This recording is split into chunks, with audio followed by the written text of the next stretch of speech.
We will now proceed to the Premier of the Western Cape.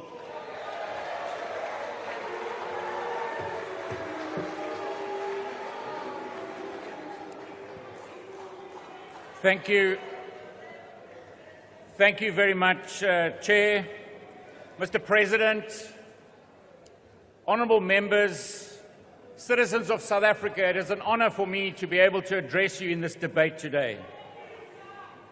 We've all heard the story of two cities. Today, I want to tell you the tale of two parties. I want to tell you the tale of a party of failure. A party called the ANC, who cannot keep the lights on. A party who cannot keep trains running. A party who cannot keep Transnet underpinning the economy, costing us R1 billion a day. A party who cannot keep our ports operational, costing us R200 million a day. A party who has given us the highest youth unemployment rate in the world. A party who knows not how to deal with corruption and state capture. A party who does not know how to grow the economy and create jobs. A party who can't even pay a SASSA grant to the most vulnerable citizens of our country. This is a party of absolute failure. And then, of course, there's the other part of the tale. A party that gets things done.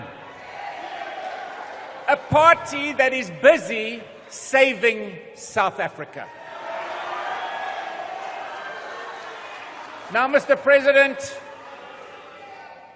nothing demonstrates exactly what I mean by a tale that I'm going to tell you now of real people, not a fairy tale of fictitious tin swallows. I'm going to talk about real people.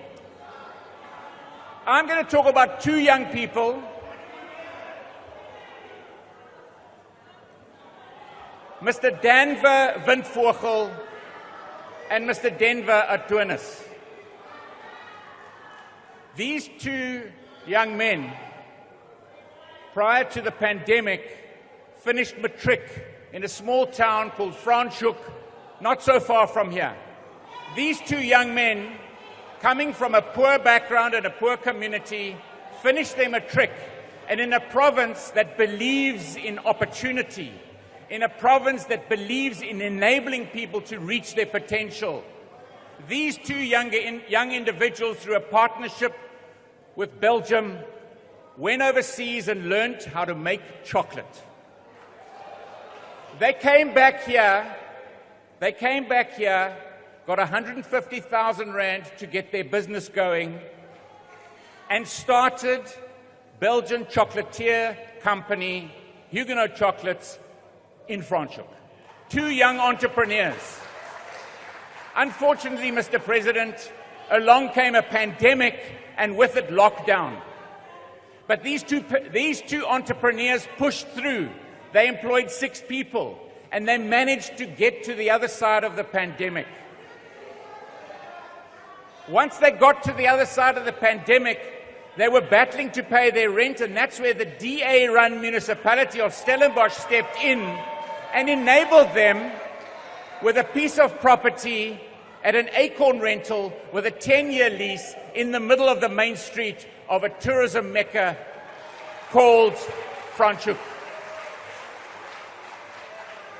But it wasn't long until load shedding hit. The lights went out.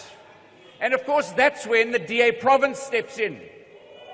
We have an SMME booster fund. We have a fund for small emerging entrepreneurs to put solar panels on their roofs and batteries in their systems. It's not a fairy tale, Mr. President. I was at their business last Saturday while the country was in level 6 load shedding. The air conditioners were on, the fridges were on, the manufacture was happening, because we enable entrepreneurs in this province. But you know what? The tale continues. I asked them if they sold sugar-free dark diabetic chocolate because I'm a diabetic. And they said to me, they normally do. But unfortunately, those specialist ingredients have been sitting in the port system for 6 weeks. Again, the ANC is failing those entrepreneurs, failing them dismally. Mr. Speaker, it goes further than that. The ANC doesn't just fail entrepreneurs when it can't provide power or an operational port. It is also failing towns. The President spoke here as if corruption was a thing of the past. The President spoke here as if state capture didn't even happen under his watch. But he also spoke about it that it was finished. Let me tell you about a town in this province that is captured. It's a town called Knysna. In Knysna, that town is run by the ANC, the EFF, and the Patriotic Alliance. That town has been captured. All of those entrepreneurs are now suffering. All of those citizens are now suffering. Do you know, Mr. President, in that town, I've just heard the previous speaker, Minister, speak about places that had no water. That place had water, but today it has no water. The people of Hornley have got no water. They haven't had water for 5 days. They haven't got sewage systems. The hospital is picking up more and more diarrhea cases. That coalition, and this is a warning for after the election, that coalition has captured everyone in that town. The water system in November had a body floating in the water system for 14 days. When they tried to pull the body out, the arm fell off. That's what the ANC, EFF, Patriotic Alliance thinks about those citizens. It gives them contaminated water to drink. The rubbish pile is bigger than this inside hall. The rats are the size of dogs. The cronies get the contracts. Total capture. Mr. President, I dare you to help us put that town under administration, because that's exactly what it needs to happen. But, Mr. President, when the ANC fails, the DA steps in. And the first area I want to talk about step in is a piece of legislation coming out of the Western Cape called the Powers Bill. And it's interesting how the ANC oppose this like anything. But when you ask those individuals standing outside with their banners, why are you opposing the Powers Bill? Because it's the failure of the ANC to create jobs, give you services. That's all we're trying to do. And that Powers Bill will create an enabling environment where we will go through the NCOP, the National Assembly, or even end up in the Constitutional Court where you are not able to deliver services to our citizens. Let me talk about policing. That's the first place where devolution of power should happen. And the Minister of Police says, not over my dead body. But what do we do in the Western Cape? We go ahead and start to deliver to the citizens where the ANC fails. So 4 years ago today, we had LEAP officers in partnership with the city in the highest crime rate areas of this region. Mr. President, 5 years ago, if I stood here, I would have had to admit that this region had the highest murder per capita rate in South Africa. We were the murder capital of South Africa. But without the Minister of Police, we put our LEAP officers in place. We deployed them to places like Delft, Hanover Park, Kraaifontein, Grassy Park, Khayelitsha, Philippi East, Nyanga, Gugulethu, Bishop Lavis, Mitchell's Plain, Lavender Hill. And guess what, Mr. President? If you look at the report from the International Security Studies, an independent report, and they map the 4 provinces with the highest murder rate in South Africa: Gauteng, KZN, Eastern Cape, and Western Cape. And of those 4 provinces in the last 5 years, 3 of them, the murder rate went up. 1 of them, the murder rate came down. and that is the Western Cape. And if we can do that with 1,300 LEAP officers using data and evidence, imagine what we'll do when we force you to give us the power of policing. Mr. President, you should be hanging your head in shame. 27,000 citizens in this country were murdered last year. You should all be hanging your heads in shame. How unbelievably shocking is that? But in this province, we will show that we can make a difference. We give hope. We can do it where we govern, the DA governs, and it makes that difference. But, Mr. President, I also noticed in your speech that you didn't have much to brag about in your last term. But let me tell you where the DA gets things done in this province. Let me tell you about this last term. We now can build a school for 500 learners in just 65 days. We are the only province with a Back on Track program where our learners on Saturdays are in class. These are the primary school learners, thousands of them, where thousands of our teachers are in class, catching up, reading with meaning, thousands of them. We are the only province with a retention rate of 74%. In your provinces, Mr. President, the retention rate is 40%. Measly 40%. But let me tell you about the health sector in this province.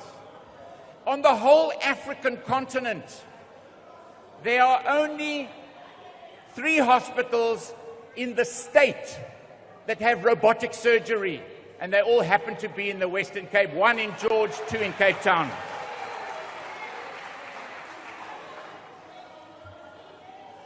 It is in this province, Mr. President, where jobs are created.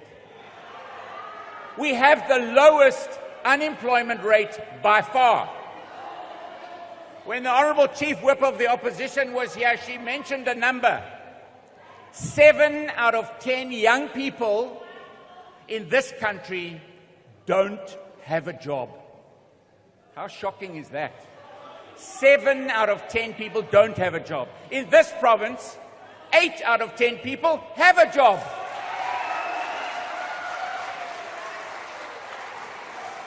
Last year this time, Mr. President, I could talk about coming out of the pandemic, how many jobs were created in South Africa, and it was 169,000 jobs in the whole country. But the interesting number is that 167,000 of those jobs come out of this province, the Western Cape.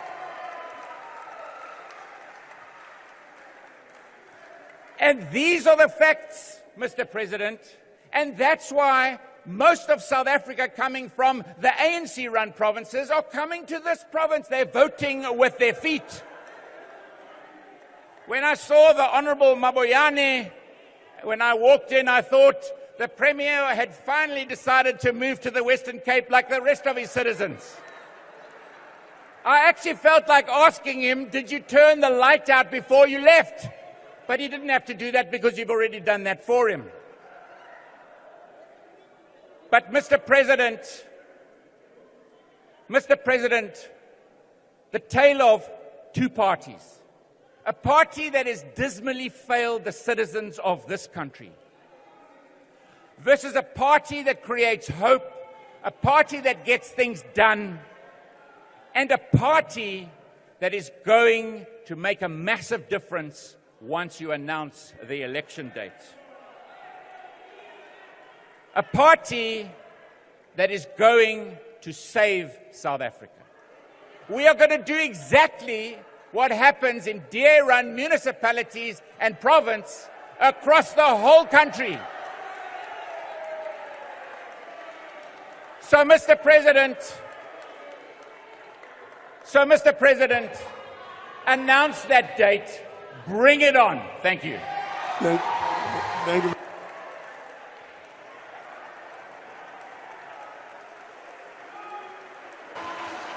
Now, thank you very much, all the honorable members.